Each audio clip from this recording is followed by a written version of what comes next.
Funérailles en grande pompe dans la banlieue de Johannesburg.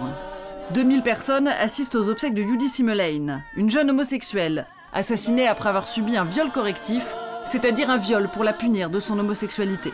Tout le village est réuni autour de son ancienne petite amie, des obsèques à la mesure de la star qu'était Yudi.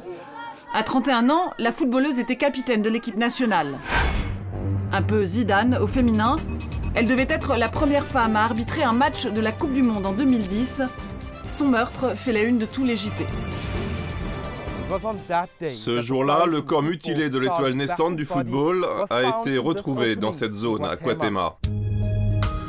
Kwatema, le township où Yudi a grandi, où elle s'est fait finalement violer puis poignarder par une bande de garçons du quartier. Sur le terrain vague où le meurtre a eu lieu, un mémorial a été dressé. Non loin de là, la maison familiale, sa mère y vit toujours. Elle y conserve comme des reliques ses trophées et ses médailles.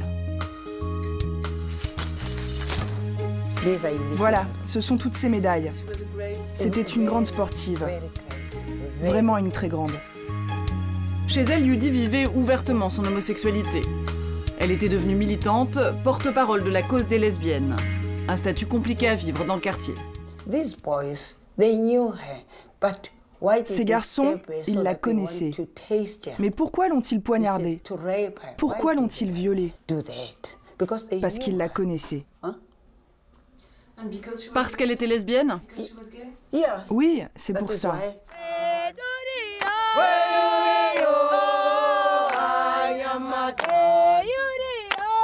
Yudi, victime d'un viol et d'un meurtre homophobe. Pour le dénoncer, sa mère participe aujourd'hui encore à un rassemblement en sa mémoire.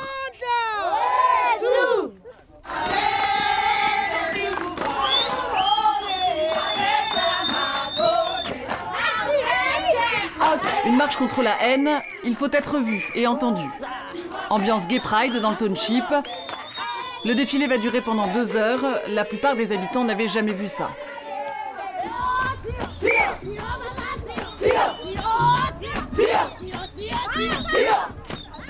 En tête de cortège, les mouvements de gays et lesbiennes du pays. Poumi a fondé l'une d'entre elles. Elle se bat contre le viol correctif dont Yudi a été victime. Le viol correctif est un crime qui vise surtout les lesbiennes les plus masculines. Vous savez, celles qu'on appelle les camionneuses.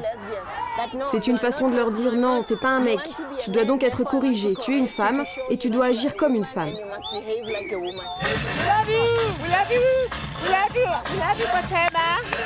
Toute autre ambiance, à quelques mètres à peine du défilé. Certains habitants préfèrent se tenir à l'écart. Au détour d'une rue, la maison d'un des meurtriers de Yudi, sa sœur aînée, qui parle sans se cacher. On a essayé de lui demander. Plusieurs fois, on lui a dit « Mais pourquoi tu as fait ça ?»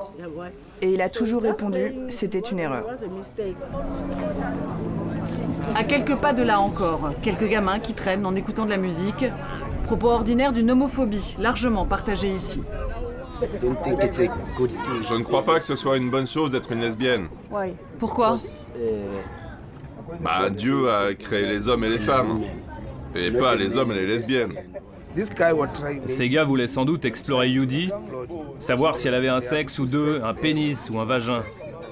Après, s'ils l'ont tuée, c'est qu'ils voulaient détruire les preuves. Le cas de Yudi Simelane n'est pas isolé. Le nombre des viols correctifs est en forte augmentation. Les militants gays parlent de 10 cas par semaine. Face à cela, le gouvernement reste passif, la police indifférente. Des filles livrées à elles-mêmes, dans la banlieue de Cape Town, elles ont trouvé un refuge dans 7 baraques en bois au fond d'une cour. La maison de Ndoumi, toujours là pour écouter les lesbiennes du quartier qui débarquent ici. Il faut libérer la parole, récupérer des témoignages sur un sujet encore tabou. Est-ce que tu te sens en sécurité dans le quartier? Est-ce que ça va quand tu marches dans la rue? Non, je ne me sens pas bien. J'ai peur parce que je ne sais pas ce que ses copains peuvent me faire.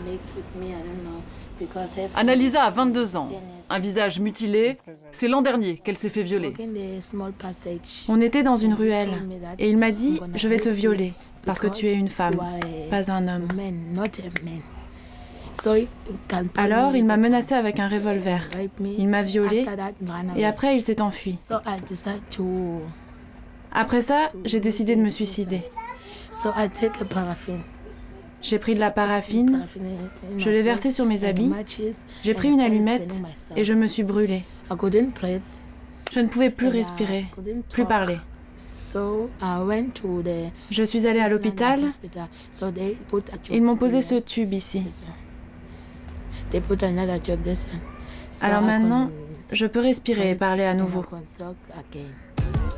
Aujourd'hui, Ndoumi et ses amis ont décidé de relever la tête, de s'organiser. Elles ont monté une équipe de foot pour montrer une autre image d'elles-mêmes. Sortir de la honte, jouer entre filles à visage découvert. Les lesbiennes noires partent au combat comme au bon vieux temps de la lutte anti-apartheid. Sous l'apartheid, les gens se battaient pour la liberté. On invoquait tous Mandela, mais personne au fond ne le connaissait. Mais on s'est battu quand même et on a gagné. On peut faire la même chose pour la communauté gay. Je sais qu'on va nous lancer des pierres, les gens vont nous haïr, mais on doit rester fort, quoi qu'il arrive. Pour faire parler d'elles, du viol correctif, les militantes ont choisi aussi de passer par la justice. Tribunal de Delmas, près de Kwatema, la mère de Yudi attend ce jour depuis plus d'1 an. Le verdict va tomber au procès des meurtriers de sa fille. Les accusés ont entre 18 et 20 ans. Faute de preuves, 2 d'entre eux sont acquittés. Pour le coupable, la peine la plus lourde est prononcée.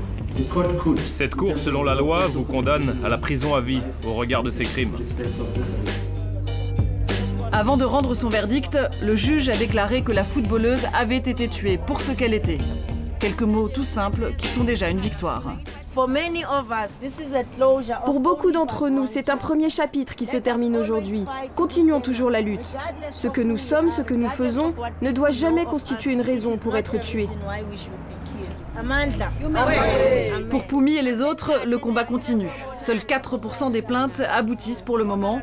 La lutte se passera désormais devant le Parlement pour inscrire dans la loi le crime de viol correctif.